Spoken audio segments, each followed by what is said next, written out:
Boa noite a todos. Nós solicitamos aos presentes que, dentro do possível, coloquem seus telefones celulares no silencioso ou se desliguem, para que o nosso trabalho não sofra de interrupções. Então, é uma satisfação receber a todos nesta 18ª Semana Espírita, que iniciou na segunda-feira, com a palestra do professor Moacir Costa de Araújo Lima, Deus, o Universo e a Estrutura da Natureza.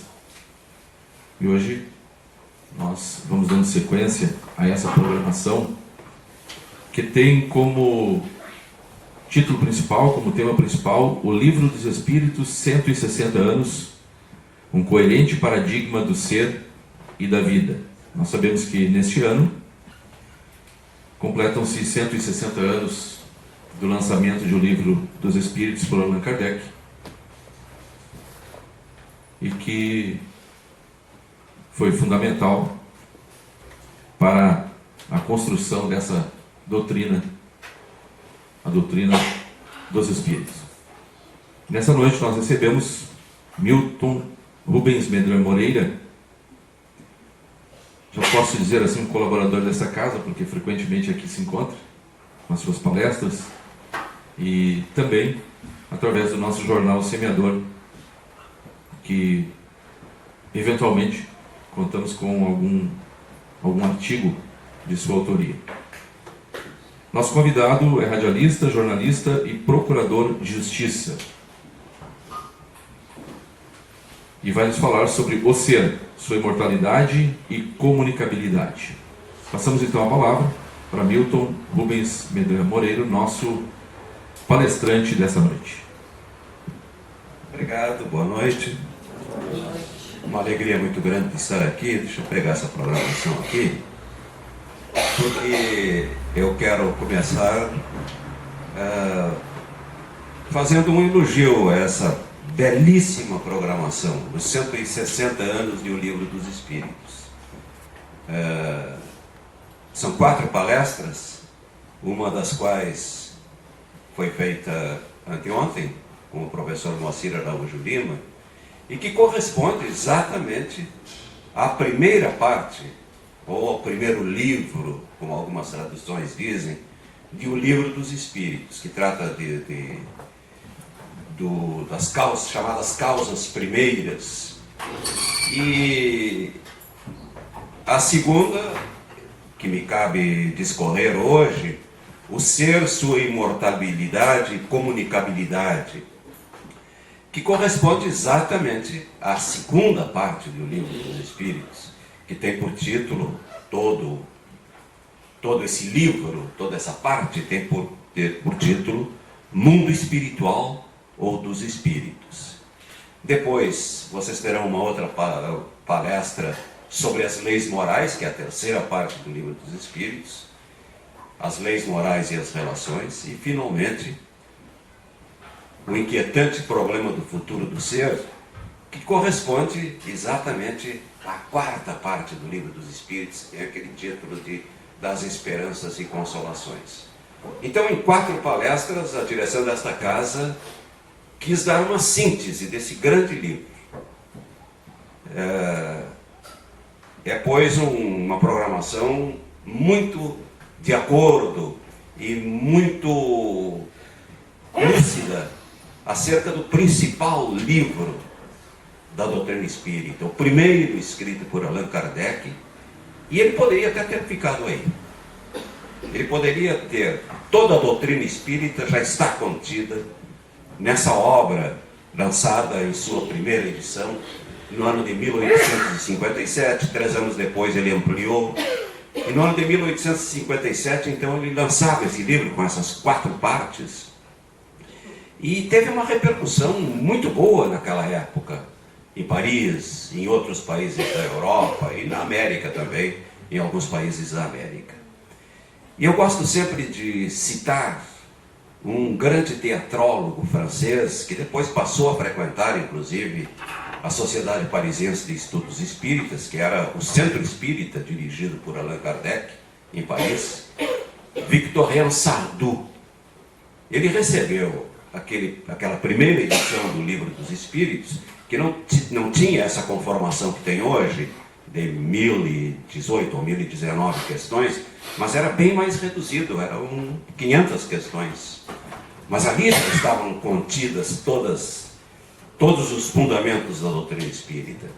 Esse intelectual francês, Victorien Sardou, que era teatrólogo, escritor, poeta, ele escreveu uma carta para Allan Kardec, dizendo assim, logo após ler a primeira edição do Livro dos Espíritos, Victorien Sardou escreveu assim para Kardec: é o livro mais interessante e instrutivo que já li.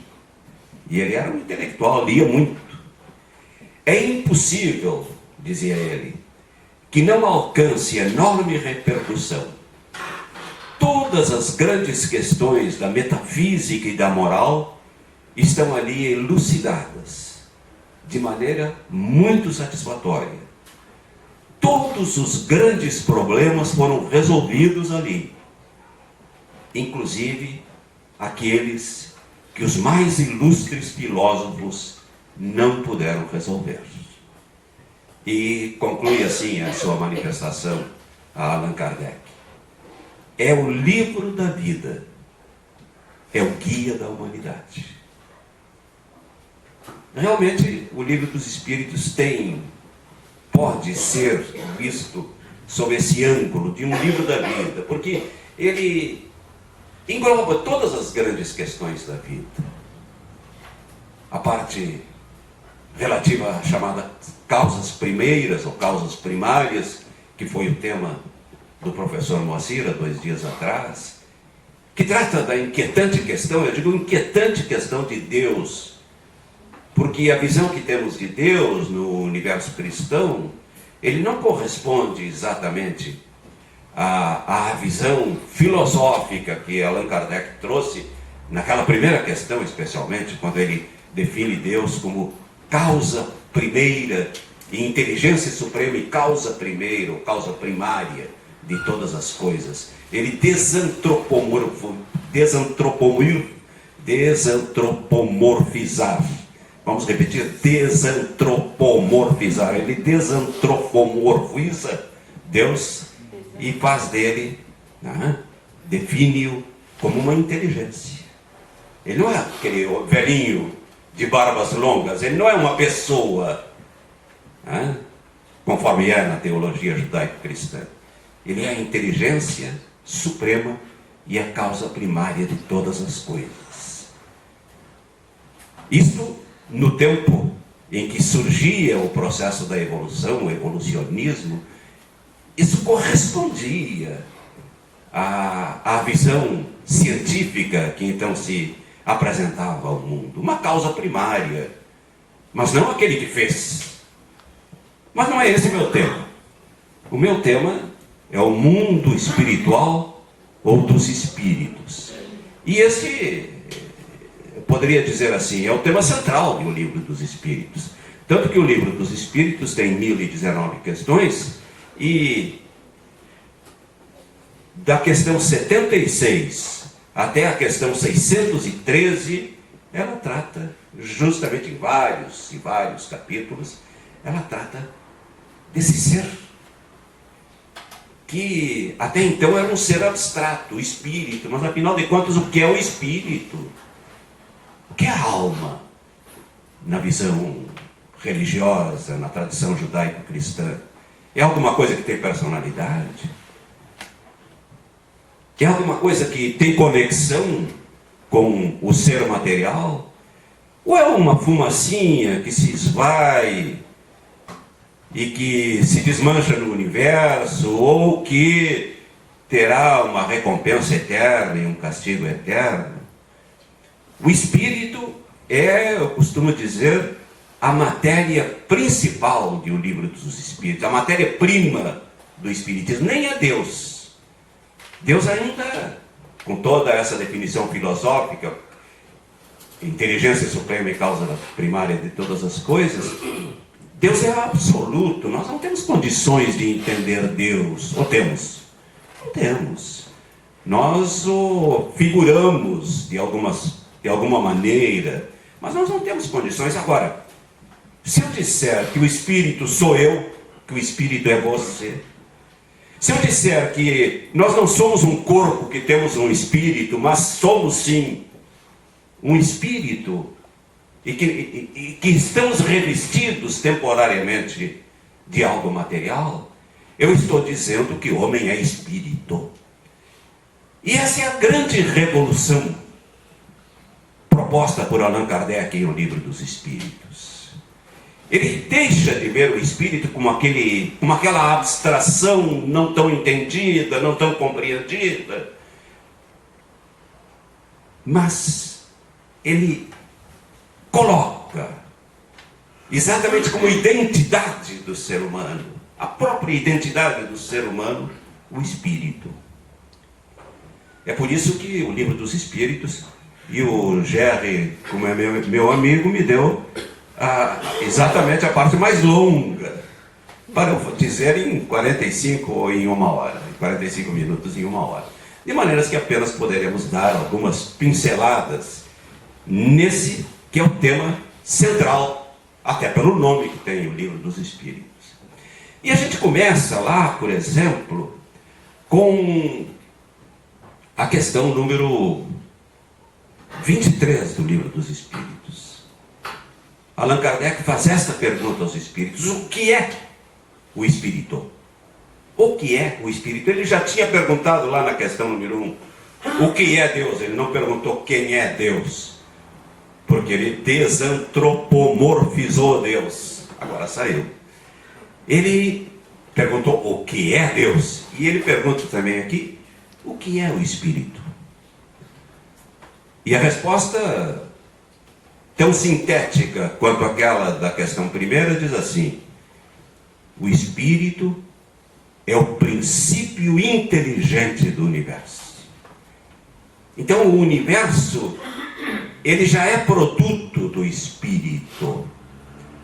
O princípio inteligente do universo, de todo o universo. Vamos nos afastar um pouquinho desse planetinha em que vivemos. Vamos contemplar o universo em seus bilhões e bilhões de sóis, de estrelas, de galáxias. E vamos identificar como o princípio inteligente que rege isso, exatamente o espírito. E até podemos fazer uma sinonímia aí com Deus. Ou Deus, inteligência suprema. Ou então, o mundo é regido inteligentemente. Aí está a essência da doutrina espírita. Ele é regido inteligentemente por algo a que Kardec denominou espírito. Então, o espírito é o princípio inteligente do universo. E com isso ele faz uma revolução. Por quê? Porque na visão teológica até então dominante, mas que se enfraquecia naquele momento, pós-iluminismo, uma época extremamente racionalista, como foi no século XIX, até então a teologia judaico-cristã, essa tradição cultural que tínhamos e que temos nós ocidentais, greco-romana, judaico-cristã, via Deus como aquele ser que fez há 6.000 anos atrás tudo que existe, criou do nada tudo que existe, depois condenou a sua criação, porque os nossos primeiros pais teriam pecado, e condenou a uma vida dura, porque quase como que se arrependendo de sua criação. Então, tinha-se essa visão. A visão teológica era essa. E a visão científica que brotava naquele momento, com o materialismo científico. Kardec é contemporâneo desse tempo em que surge o materialismo científico. Dizia não, tudo vem da matéria. Tudo que existe, a matéria é tudo que existe no universo. E a matéria evolui até o ponto de criar a consciência. Quer dizer, a matéria é a única coisa existente no universo. Kardec propõe ao contrário. Não, o que existe no universo é inteligência, é espírito. O espírito é o princípio inteligente do universo. Por isso que um autor, nós falávamos agora ainda há pouco a respeito dele, um intelectual brasileiro que publicou um livro que alguns pensadores espíritas e até não espíritas estão chamando do livro do século. Se chama Revolução Espírita. O professor Paulo Henrique Figueiredo, um paulista, ele escreveu esse livro com o título de Revolução Espírita. O Espiritismo foi uma revolução do pensamento humano. Revolução que naquele momento tinha os seus antecedentes, porque a filosofia idealista, se chama filosofia idealista, aquela que vem lá de Platão, que diz que a consciência, ou o mundo das ideias, como dizia Platão, é tudo que existe, e o resto, o que nós vemos, o que nós sentimos, o que nós percebemos com os sentidos materiais, nada mais é do que sombra. Do que uma sombra da verdadeira realidade, que é o mundo das ideias. Esse é o pensamento idealista.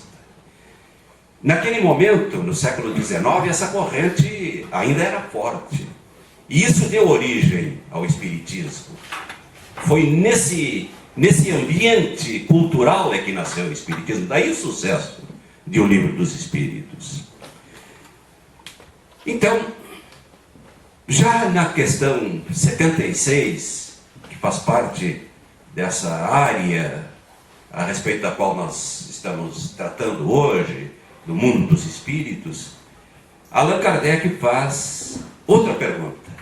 Que são os espíritos? Lá ele tinha perguntado o que é o espírito, princípio inteligente do universo. E aqui ele pergunta, o que são os espíritos? E os espíritos, os seus interlocutores espirituais, responderam assim a Kardec: são os seres inteligentes da criação que povoam o universo. Então, espíritos são seres inteligentes do universo, de todo o universo, e que povoam todo o universo. Então, fica muito clara essa ideia que vem desde lá de Platão, que é de todos os filósofos idealistas, de que há uma consciência que rege o universo. Essa é a visão não materialista do universo. Lamentavelmente, o século XX, o conhecimento acadêmico do século XX, optou por essa visão materialista. Hoje, todo o processo do conhecimento parte dessa ideia de que a realidade é a matéria. Se estuda fisiologia, estão aí os neurocientistas escaneando o cérebro, procurando onde está a sede de cada emoção, de cada sentimento, de cada gesto humano, como se o cérebro gerasse a inteligência. O Espiritismo, ele propõe coisa diferente. O cérebro não é quem produz a inteligência.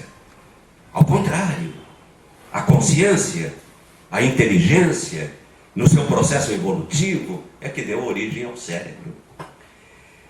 No século XX, no século XIX, século de Kardec, as duas visões que caracterizavam o conhecimento humano eram exatamente essas duas: o materialismo e o dogmatismo.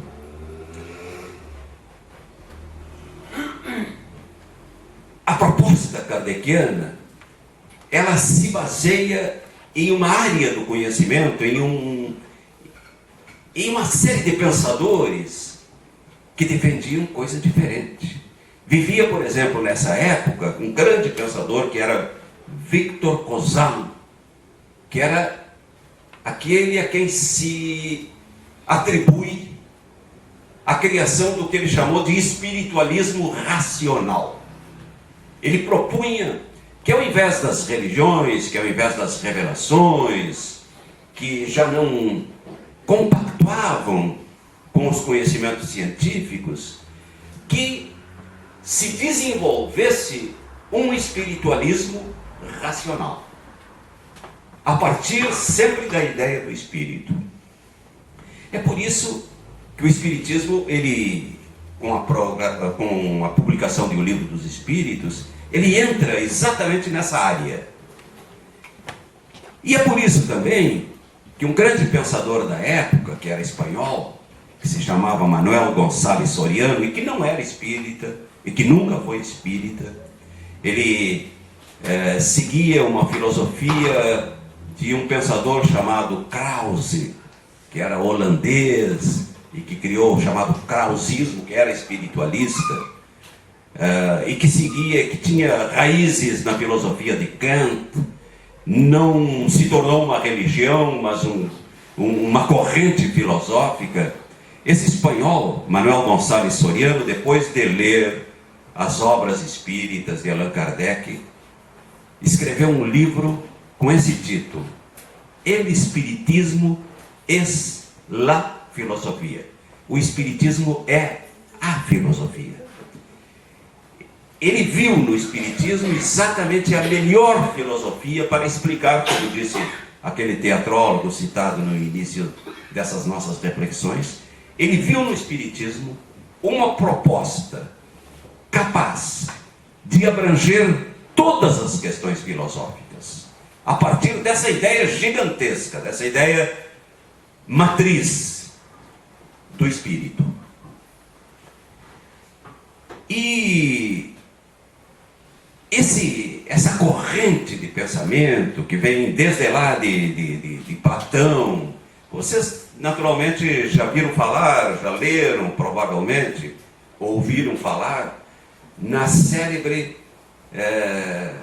teoria de Platão, que ele caracterizava como das cavernas. Ele figurava o ser humano como alguém que está acorrentado em uma caverna. Ele está acorrentado numa caverna de costas para a entrada da caverna. E lá na entrada da caverna há uma fogueira. O homem se movimenta lá dentro daquela caverna e tudo o que ele vê é a projeção daquilo que ocorre lá fora, porque ele está acorrentado de costas para a entrada da caverna. Como há uma fogueira ali que ilumina o interior da caverna, ele só vê lá no fundo projeções de sombras. E Platão diz assim: esse é o ser humano.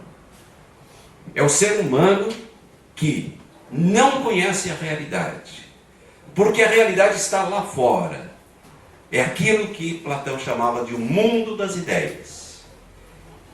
Ele tem, enquanto aqui, acorrentado na caverna, ou encarnado, diríamos nós espíritas, ele tem uma vaga noção da realidade, da verdadeira realidade, que está lá fora, ou que está para nós espíritas, antecedendo a nossa vida física. Disso nós temos vagas lembranças, nós temos intuições. Há pessoas até que são capazes de recordar com processos especiais, ou espontaneamente, recordar de episódios de vidas passadas.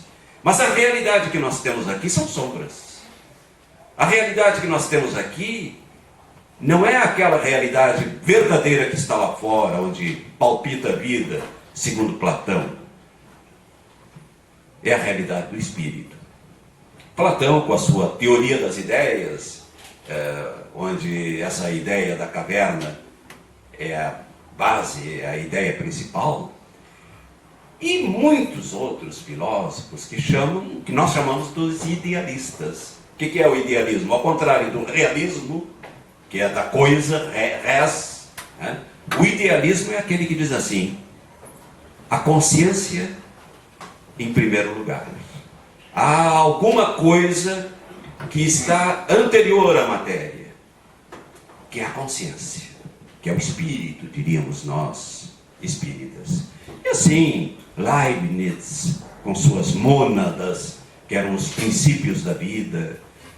Schopenhauer, que dizia que a essência é indestrutível, que tudo se destrói. Ele era um filósofo pessimista. Via o homem com pessimismo, mas ele dizia assim: há alguma coisa que não se destrói no homem, que é a sua essência. Isso é indestrutível. Esta é a ideia dos idealistas. Kant, que defendeu a imortalidade da alma como um princípio fundamental de sua filosofia. Aquele filósofo que é o grande filósofo da modernidade, Immanuel Kant, que dizia assim: há duas coisas que me encantam e que me enchem de encantamento, que é o universo estrelado sobre mim e a consciência dentro de mim, a consciência do dever, a consciência da moral, a consciência da ética que está dentro de mim. O espiritualismo defende exatamente isso. Ou, como dirá esse autor que eu falei, Paulo Henrique Figueiredo, há dois tipos de formas de se entender os aspectos morais da vida. Um é a moral heterônoma, aquela que vem de fora, aquela que as religiões nos recomendam, que a lei nos recomenda, que os costumes nos induzem a agir de determinada forma. E há uma moral autônoma, aquela que está dentro de nós. O Espiritismo, ele adota exatamente essa visão da autonomia moral. E Kant defendia isso. Kant foi o grande filósofo que defendeu isso. Por isso ele dizia: duas coisas me encantam: o universo estrelado sobre mim e a lei moral dentro de mim. Essa é a visão que o Espiritismo busca trazer a partir da ideia do espírito, a partir dessa chama, dessa identidade que somos nós, e da qual a matéria é um derivativo. Mas essa corrente do espiritualismo no campo filosófico, ela foi se perdendo diante das exigências materialistas do mundo moderno. O que não significa dizer que ninguém mais a cultivou. Grandes filósofos continuaram cultivando. Grandes experimentadores se entusiasmaram a partir, por exemplo, das ideias da manifestação do Espírito. O Espírito que se manifesta. Porque Kardec diz assim, lá no livro dos Médiuns, onde ele trata mais especificadamente da questão do espírito, de suas relações com o mundo material. Ele define essa ideia do espírito, essa ideia do princípio inteligente do universo, do princípio inteligente que povoa todos os universos. Depois ele diz assim: o espírito logo existe. O espírito somos nós. E se existe, ele tem de se comunicar. Porque é impossível existir sem se comunicar. Essa é a grande proposta do Espiritismo. A ideia de que nós estamos todos interligados, espíritos de todas as dimensões estamos interligados. E que essa interligação, ela se dá num processo muito sutil, basicamente através do pensamento. Mas há determinados fenômenos, como aqueles da mediunidade mais ostensiva, de pessoas que são tomadas por espíritos, dos grandes médiuns, das pessoas que chegam a materializar espíritos, que chamaram a atenção de grandes sábios da humanidade, principalmente nesse tempo entre o século XIX e o século XX. Eu citaria, poderia citar tantos outros, mas eu cito um que foi fundamental nesse processo de experimentação com espíritos, foi o William Crookes. Ele viveu já no fim do século XIX. Um grande sábio, um homem que teve importância enorme no campo da física, no campo da química, que pertencia à Real Academia de Londres, e que, impressionado com a existência de determinados médiums, ele resolveu, ele próprio, em sua casa, sob seu comando, fazer algumas experiências.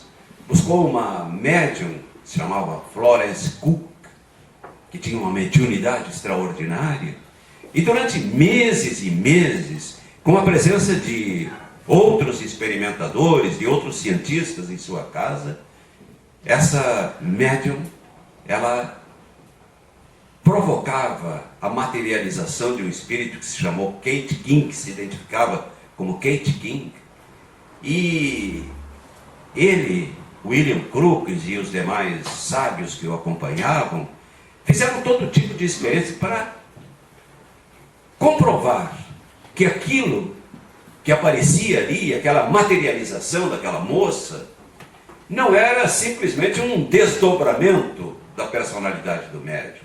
Então fazia experiências como, por exemplo, medir a temperatura de uma e de outra, para comprovar que eram pessoas diferentes. E durante vários e vários meses, Kate King se manifestou, acorrentava uma médium em uma sala e a materialização aparecia em outra sala. Conversava com os circunstantes. E tantos outros, que o fenômeno da materialização, que talvez seja o mais concreto na questão da comprovação da existência do espírito e da sua possibilidade de comunicação, é um fenômeno difícil. Ele exige condições muito especiais, ele exige médiuns muito especiais, ele exige médiuns que sejam capazes de produzir o ectoplasma, que é a matéria-prima da qual se serve o espírito para a materialização. Então, muitos sábios, muitos experimentadores fizeram isso nessa quadra, no fim do século XIX ao início do século XX. Mas é um processo difícil. Será só isso que comprova a existência do espírito? Eu diria que não. Eu diria que a comprovação do espírito está no íntimo de cada um de nós, na capacidade que nós temos de, principalmente através da intuição, do pensamento mais refinado, de nos pôr em contato com as forças do universo. Isso todos nós somos capazes. Grandes poetas, eu citava esses dias em uma crônica que eu publiquei, por ocasião da chegada ao Brasil daquele Beatle, Paul McCartney, que ele, em uma entrevista que deu à revista Times, em Nova York, há uns 15 ou 20 anos atrás, ele dizia que ele se comunicava frequentemente com John Lennon, e que era de tal forma essa comunicação que ele estava compondo música e perguntava para John: o que nós podemos colocar aqui? E que ele sugeria: coloca essa frase, coloca este verso, nesta tonalidade, com esta inflexão musical. E houve até uma das suas principais músicas, que é uma das suas mais belas músicas, que é Yesterday, que Paul McCartney diz que sonhou com a música. Ele recebeu aquela música num sonho, acordou e colocou a música no papel. E saiu a perguntar aos seus companheiros músicos: vocês conhecem essa música? Vocês já ouviram essa música? Cantava, tocava na guitarra para eles, com a letra, e dizia: vocês conhecem essa música? Eles diziam: não, ninguém conhece essa música. Pois essa música me veio em sonho. Eu não tenho a certeza de que essa música seja minha, porque eu sonhei com ela. E acordado, coloquei-a imediatamente no papel. Um grande compositor nosso, gaúcho, que foi Lupicínio Rodrigues, dizia assim: ele que não conhecia música, não sabia nada de música, não conhecia o dó, ré, mi, fá, sol, si, dó. Ele não conhecia, ele não sabia nada de solfejo. E compôs todas essas músicas de dor de cotovelo que nós conhecemos. Lupicínio Rodrigues dizia assim: eu faço apenas a letra. A música, uma orquestra toca na minha cabeça. Ele disse isso em uma entrevista para um jornal de Porto Alegre. Eu faço a letra e a música aparece na minha cabeça numa orquestra. O que é isso que não seja mediunidade? Então, se o espírito existe, ele tem necessidade de se comunicar. Porque a morte física, ela não separa as pessoas. As pessoas que mais amamos, pode-se conceber que uma pessoa que se ame tanto, um filho, um pai, uma mãe, uma pessoa que amamos, que pela desintegração de seus elementos físicos, se nós somos espiritualistas, se nós cremos na existência do espírito, ela vai simplesmente se separar de nós. Se o amor que se construiu é tão forte, que Deus seria esse que nos separa para o resto da eternidade das pessoas que mais amamos? Evidentemente que não. Os sentimentos, eles persistem porque eles são frutos do espírito, porque eles são propriedades do espírito, assim como a inteligência é propriedade do espírito, assim como a memória é propriedade do espírito, é atribuição do espírito, é atributo do espírito. O amor e o seu opoente, o ódio, também são produzidos pelo espírito. E é por isso que temos muitas vidas para irmos engrandecendo o amor e procurando nos libertar do ódio. E aí é o processo da reencarnação. Na questão número 171 do Livro dos Espíritos, Allan Kardec pergunta assim: o que justifica a ideia da reencarnação? Em que se baseia a ideia da reencarnação? E os espíritos respondem simplesmente: no ideal de justiça. A ideia da reencarnação, ela está contida necessariamente na ideia da justiça. O povo não se vê tão aflito diante da impunidade? Nós não nos revoltamos diante das injustiças cometidas no mundo? Na impossibilidade de se punir quem deve ser punido? Será que a morte simplesmente zera tudo? Ou será possível, sendo nós espiritualistas ligados às religiões tradicionais, será possível que aquele espírito tenha o seu destino definitivo a partir do evento morte? Por isso Allan Kardec, quando pergunta aos espíritos em que se baseia, em que se fundamenta a reencarnação, eles respondem: na ideia da justiça. E dizem assim: você pode admitir que um pai, e ele figura aí nesse caso Deus como pai, que um pai que ama os seus filhos, e diante do erro de algum dos seus filhos, ele irá condená-lo eternamente? Isso seria justiça? Ou seria justiça a impunidade que graça na terra? Não. Nós temos que conceber, se acreditamos na justiça, necessariamente temos que concebê-la como um valor universal, como um valor que não se esgota com a morte, que não se extingue com a morte, e que ao contrário, ela vai se perfazendo, ela vai se aperfeiçoando a partir da vida que continua. essa ideia que durante tantos séculos nós do Ocidente alimentamos, a ideia de um céu beatífico, onde aqueles que seguem determinadas normas irão depois da morte, e aquela outra do inferno para o qual irão eternamente também aqueles que não seguiram essas normas, ela não corresponde a uma ideia mínima de justiça.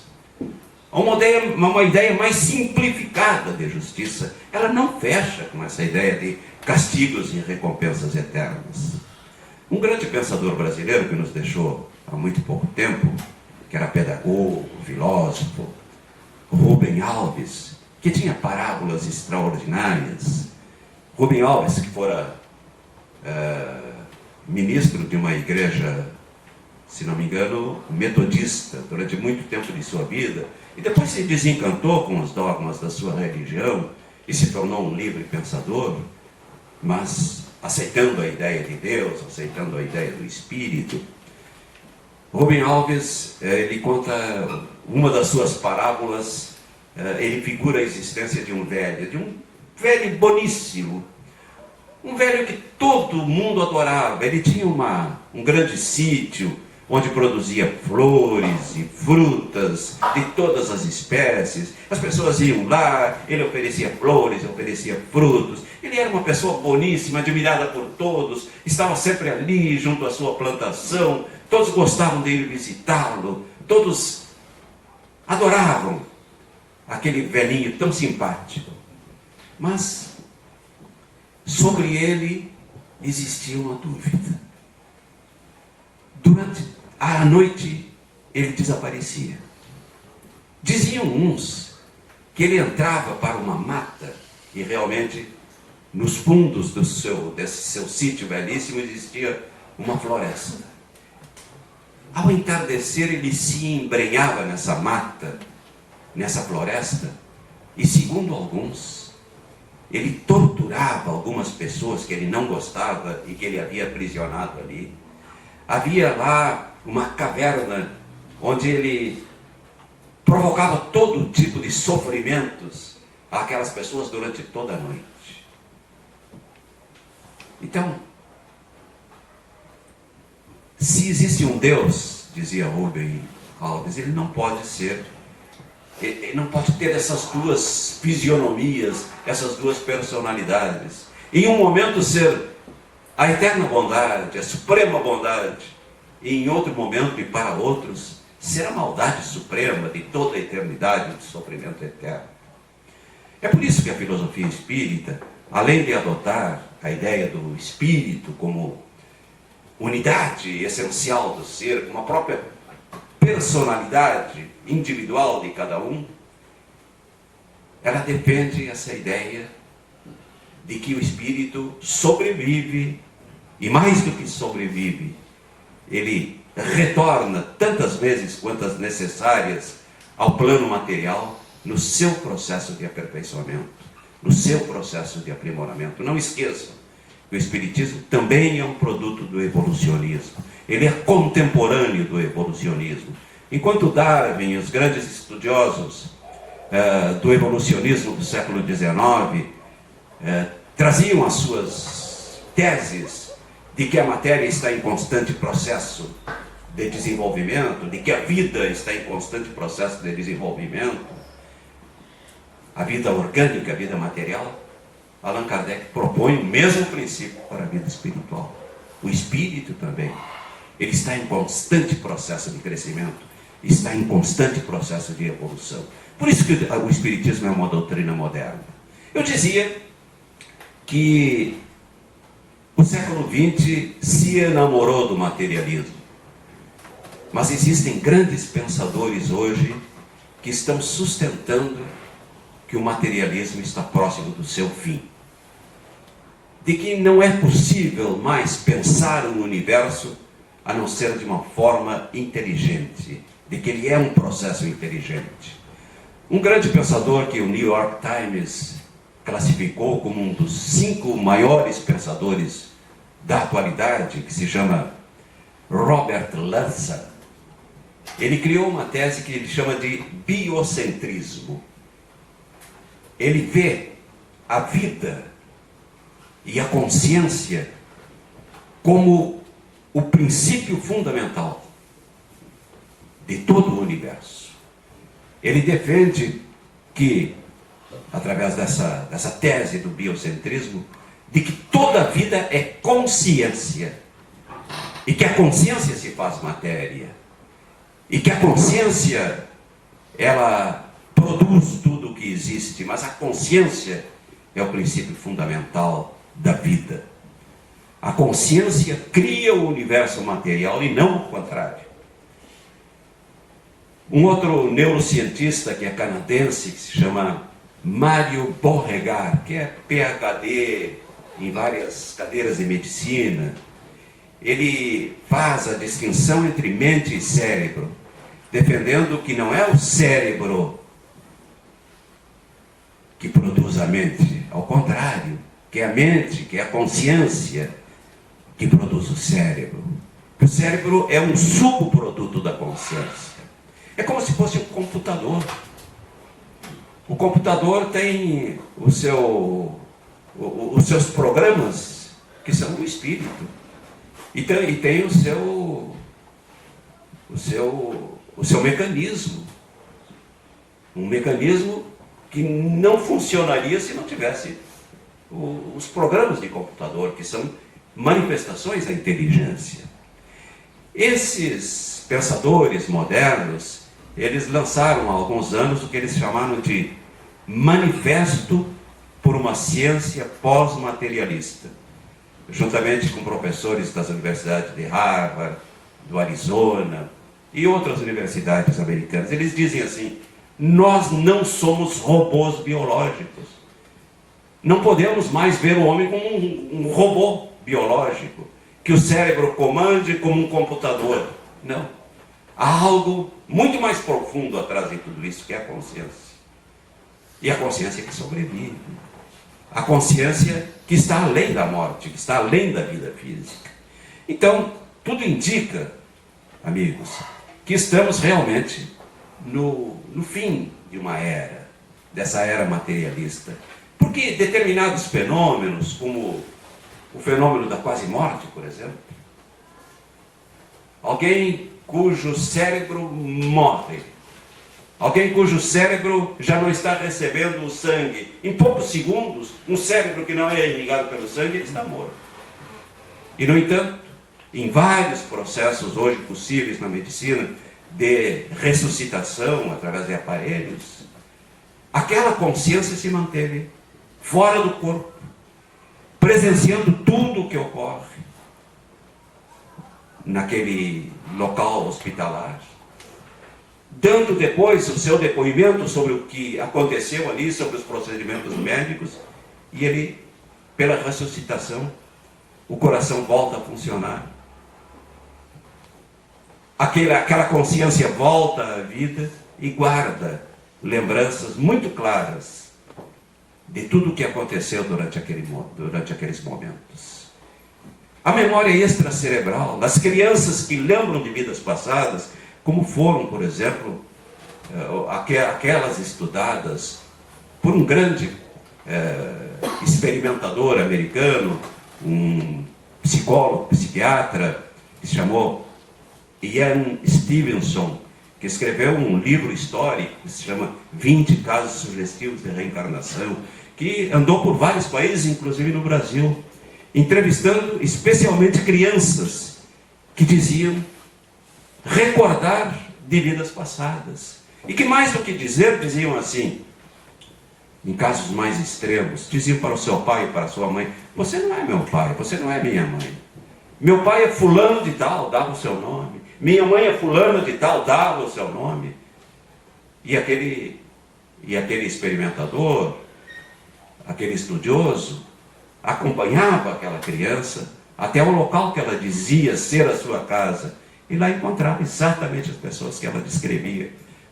Teriam sido encarnações muito, muito próximas uma da outra, e que guardam a ideia, as lembranças de vidas anteriores. Não é caso tão comum, até porque as nossas reencarnações, elas demandam algum tempo para que formemos uma outra personalidade, para que nos preparemos para uma outra função na vida, para que realizemos tarefas diferenciadas daquela que realizamos. Os espíritos dizem que a verdadeira vida é a vida do espírito, é a vida no mundo espiritual. E que aqui viemos para alguma tarefa especial, que não precisam ser grandes missões. Às vezes elas se circunscrevem a um trabalho em uma pequena comunidade, a uma família, a um ser muito especial. Não há mães extraordinárias que dedicam toda a sua vida para uma criança excepcional, para uma criança especial? Às vezes uma encarnação tem esse sentido apenas.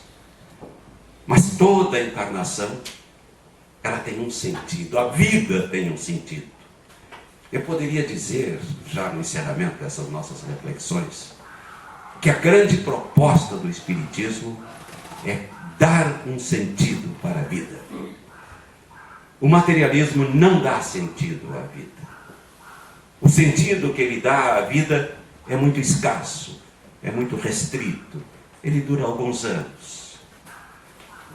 O espiritualismo, e especificamente a proposta espírita, ela concede o verdadeiro sentido da vida como um processo cujo início nós não sabemos como foi, não podemos acompanhar, mas nós somos resultado disso, nesse processo do desenvolvimento da consciência, no seu crescimento junto aos mundos materiais, na sua utilização da matéria como algo necessário ao aprimoramento daquele espírito. Enfim, esses fenômenos, dizem esses pensadores, eles não podem ser explicados pelo materialismo.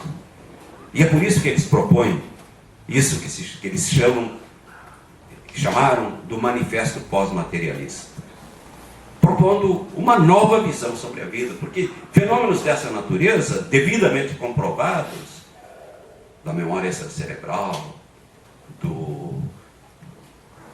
desse fenômeno da quase-morte, com pessoas que estão relatando fatos ocorridos durante aquele processo em que estiveram fora do corpo.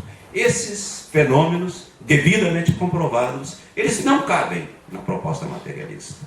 A proposta materialista não tem como explicá-los. Só o espiritualismo pode explicá-los. Enfim, meus amigos, eu lembro de uma lenda que os egípcios gostam de contar. Dizem que havia um sábio no Cairo que era muito apreciado no mundo todo. O seu pensamento era divulgado por vários países. E muitas pessoas, quando iam ao Cairo, ele era um homem muito humilde, mas um grande sábio. Gostavam de visitá-lo. E que numa ocasião, um turista americano, tendo ido ao Cairo, resolveu visitá-lo. Chegou na casa dele, era uma casa muito modesta, muito simples. Viu uma cama, uma mesa, alguns livros, foi recebido por aquele sábio. E a pergunta que o turista americano lhe fez, a primeira pergunta que o turista americano lhe fez foi: onde estão os seus móveis? Onde estão as suas coisas? E ele disse: estão todas aqui. E o sábio pergunta: e as suas onde estão? Diz assim, o turista americano diz assim: eu estou aqui apenas de passagem. E o sábio egípcio disse: eu também estou só aqui de passagem. Ele, que era um verdadeiro sábio, ele aprendeu que a vida na matéria realmente é muito provisória. É muito provisória. Ela passa muito rapidamente.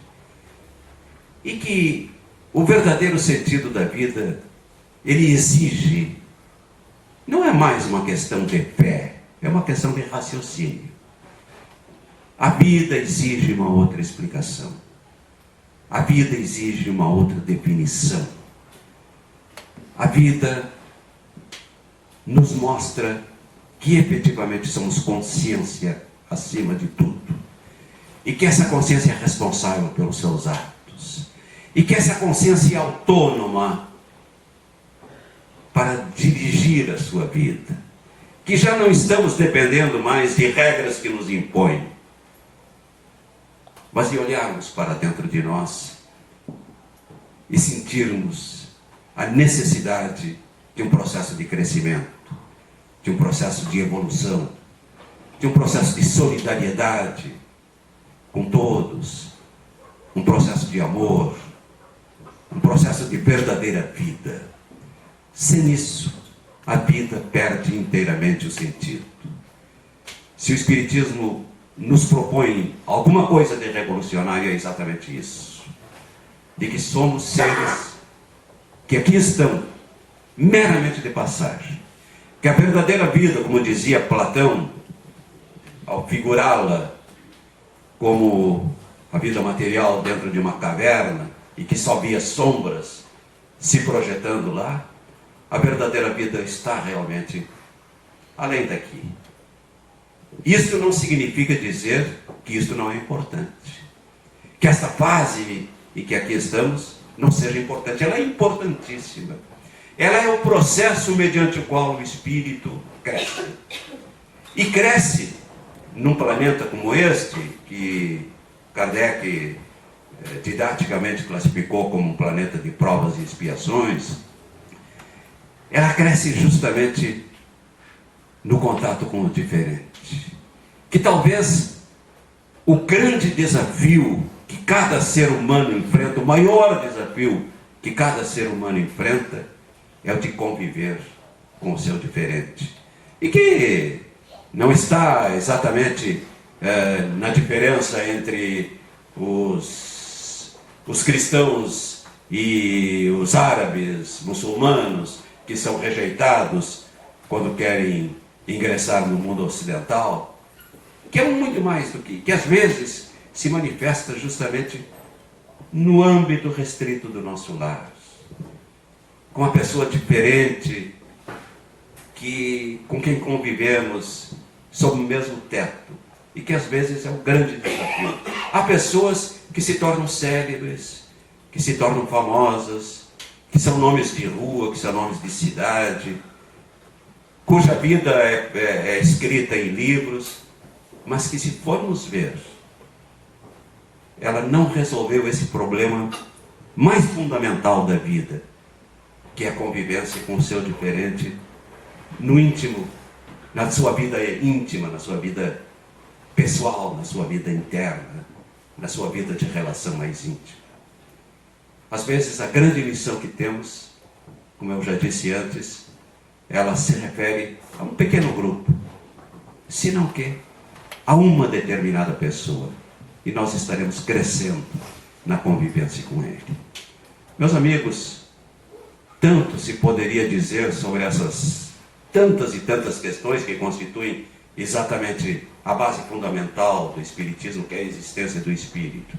Mas era apenas uma breve reflexão nessa belíssima programação, nessa excelente programação que essa casa realiza, com essas 4 reflexões em uma semana espírita, tratando das grandes questões do Espiritismo.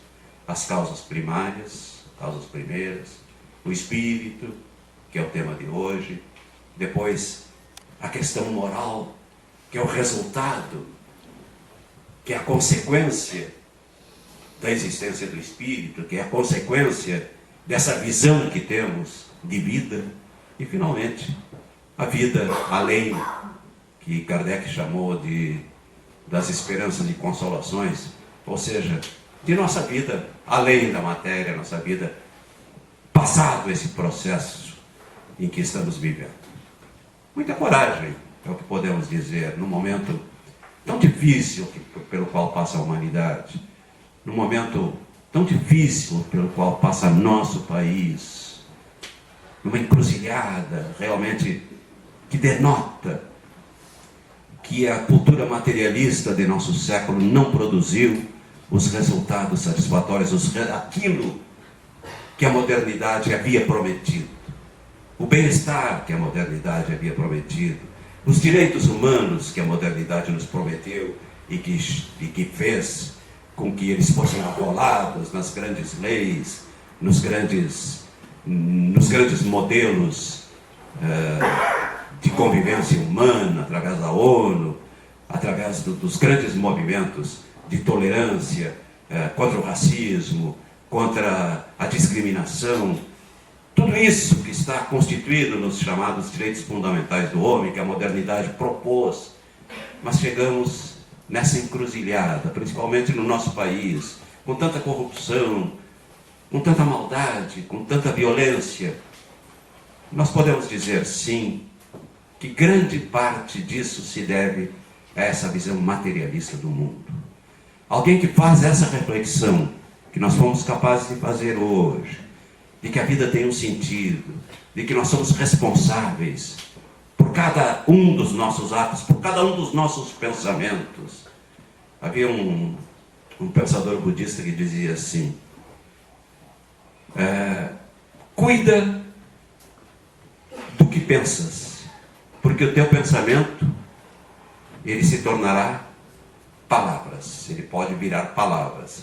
Cuida do que dizes, porque o que disseres pode redundar em procedimentos. E cuida dos teus atos, porque dos teus atos será desses atos redundará o teu destino. Então, pensamento, palavra, ação, tudo isso se conjuga no destino individual de cada um de nós, no destino coletivo de uma nação. Se tivermos esses princípios assentes em nós, realmente teremos mais cuidado com a vida, mais cuidado com o outro, mais cuidado conosco mesmos. Por quê? Essa ideia do espírito, a ideia da imortalidade, a ideia da reencarnação nos faz realmente mais tolerantes com o outro e mais tolerantes com nós próprios.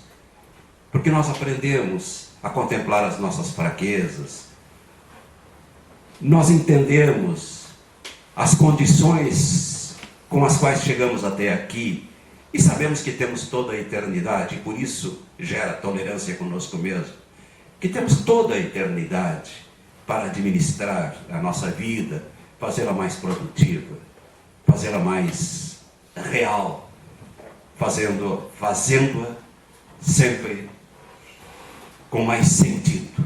Esse sentido que o Espiritismo concede através dessa filosofia e que certamente uma visão materialista do mundo não nos permite.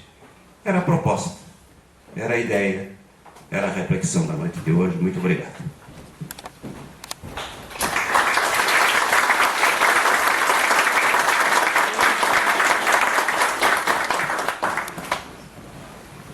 Nós agradecemos então ao nosso palestrante, Milton Rubens Medrano Moreira, e lembramos que amanhã, a partir das 20 horas, nós teremos então Gladys Pedersen de Oliveira, pedagoga e escritora, ex-presidente da Federação, falando sobre as leis morais e as relações. E no sábado, aí à tarde, a partir das 15 horas, o inquietante problema do futuro do ser, com Arivelto Fiado, professor e escritor de São Leopoldo. Nós vamos então encerrando o nosso trabalho, agradecendo mais uma vez ao nosso palestrante e agradecendo a todos os presentes nessa noite que prestigiaram e que retornem então já na quinta-feira com a continuidade da nossa 18ª Semana Espírita. Muito obrigado.